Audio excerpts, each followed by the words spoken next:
Hi, I'm Michelle. Welcome to Sacred Reference. I'm making this to really just give you an understanding of what my work is about, what the offerings that I have available are, and what my mission and purpose is here. So, my journey started pretty young. As a child, I had many mystical experiences that I didn't understand, and I began studying transpersonal psychology or spiritual psychology in my early 20s and became a seeker. And that journey was always about trying to understand what happened to me as a child through the traumatic experiences that I incurred, as well as some of these more mystical, non ordinary states of consciousness that were happening to me. In my late 20s, I had my first actual experience with the goddess where this being came forward and I got to spend time experiencing myself in union with her. And it wasn't probably for another 5 years or so when this being came forward with a name and explained that she was Isis. And I, at the time, did not even know who Isis was. I had no idea, although my studies took me deep into mythology, deep into Gnosticism, deep into Buddhism, and I had studied a lot of yoga. Isis had not really come into my field of thought. So I never really understood it. And I've basically spent the past 5 years or so really trying to understand this relationship and to really become an embodiment of what my authentic, unique offering is through her, with her, and why she has chosen to come in this particular way. Although I did not understand the goddess, I always listened. I always listened to the impulses, to my intuition, even though a lot of times it never made sense. I was given these spiritual confirmations along the way that would direct me in these certain ways, even though some of the guidance I was getting from the outside world was wrong. I was guided to study somatic psychology, to understand and to train in nervous system health and healing. I have basically delved deep into the work of Carl Jung and depth psychology, as well as a lot of astrology with different beautiful mystic teachers that I've met along my path. And each one of them had a mission for me and were telling me I needed to do this, whether it was the academic teachers telling me that I couldn't really make a career out of what I was doing, or um, guides and facilitators telling me that I was meant to be bringing forward certain things and I didn't need to have certain trainings. Yet there was always this impulse and these beings leading the way, and I trusted that. And so here I am now, and I can comfortably say that I have led hundreds of men and women through the process of healing.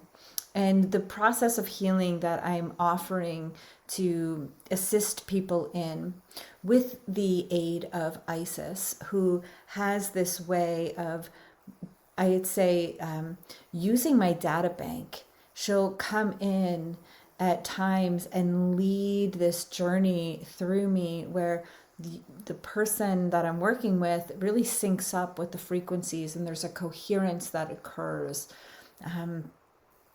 as I allow these energies and words to come through. And yet there are times in the work that I do when it's just me speaking and I'm using some of these more grounded, technical, nervous system interventions. I'm helping people move out of their linear rational mind and step into what I call the wisdom body, which is the access to our psyche. It's the access to our soul. And through this journey of connecting deeply to the soul, we have an awakening that can occur. And this awakening, this journey that we look at as pain or chronic disease or terminal illness, addiction, depression, financial loss, life being turned upside down because you're splitting up with your beloved, or grief, just some of the more not so fun experiences in life that sometimes we're told are not spiritual, yet these experiences actually are showing over and over again that there's a golden thread, that when we follow these threads to the depths, it actually allows more of our wisdom to come forward. And so that's essentially what I do when I work one-on-one with people. And I also facilitate groups, and I also bring forward courses. And some of that work has to do with the mission of Isis that's coming through me. And so much of that mission right now is to move the myths forward. There is a new myth of Isis that is emerging right now on the planet. There are new myths. We have the Greek myths and some of the Celtic lore that really want to be recognized and restructured in a way that we begin to experience these frequencies of what we call the gods and goddesses in their pristine forms. And it's our authentic divine child within that dwells with these beings. They are immortal beings, our divine children, and they live through us. And we have ways to access that. We are also here to bring forward in this new earth the new pristine templates of the divine masculine and the divine feminine. And that means bringing the full spectrum into our embodied expression. The divine feminine is not just some pretty little being with angelic wings. She's fierce, she's raw, she's can be scary, she can be witchy, she can be beautiful, she can be graceful, she can be elegant, she can be the mystic, she can be the mother, she's the maiden, she's the crone, and all of these aspects need to be reintegrated within us. And that means going into the depths and clearing out any of our old belief systems around those things. And that's also a journey that we can do with the divine masculine. So that's a little bit about what Isis brings forward through me, is helping us look and kind of through the transpersonal research that I do, through the direct channeling, through some of these more body-based modalities where we go within and we seek to find the wisdom within, and not reaching out into the world for answers, looking for someone else to tell us how to do it, or looking for someone else to tell us what's wrong. We go within.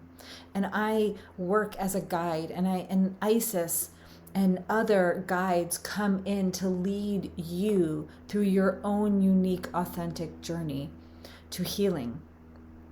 So whether you are working in part of my Lost Goddess series, where we look at some of the Gnostic texts, we tap into the energies and the frequencies of the rose lineage, we look at some of the distortions and really reclaim what healing is and what has been known to us at some point on this planet. We begin to re-invite and reclaim the dragon who has been distorted through the myths, through our ancient fear systems, and we reclaim those parts. We reclaim the ferocious Sekhmet, the fiery goddess, and rewire our nervous system out of these people pleasing, complacent parts, and begin to welcome all of those repressed parts that society told us that we couldn't be. And we learn how to really work with ourselves as energetic beings. I keep hearing over and over again in the whole spiritual world, quantum healing, we are all energy, we are all energy, we're all energy. Yet the way energy moves is in waves, and we all know what it feels like to have charges of energy within us. But how do we release that energy? It's not necessarily as clear and simple as you might think. And the work here, when we do it in the safety and the frequencies and the coherence of the gods and goddesses of these other realm beings, this other worldly beings, we have the capacity to truly know how to go inside and reorganize ourselves from the bottom up. Because that's what's happening right now. We're beginning to create a new world, a new earth from the bottom up. And we're infusing heaven and earth. That's where the sacred marriage is. It's between the right and left hemispheres of the brain. It's between the psyche and consciousness. It's between the feminine and masculine within. And of course, it's that sacred marriage of the lovers, the god and goddess that are waiting to be embodied through you, in you. Your spiritual journey is no longer about taking you out into these other realms. It's about going within and reclaiming the truth of who you are. So if you'd like to work with me and you'd like to be a part of some of the research that I'm putting together, some of the messages I have, you can sign up for my newsletter, you can join me in one of my courses, you can have an embodied experience of awakening and begin to find that the God and Goddess live within you. It's no longer outside, it's within you. And I am not here to be something for you. I'm here to hold your hand as the Goddess intended. So thanks for listening, and I hope to see you soon. Bye-bye.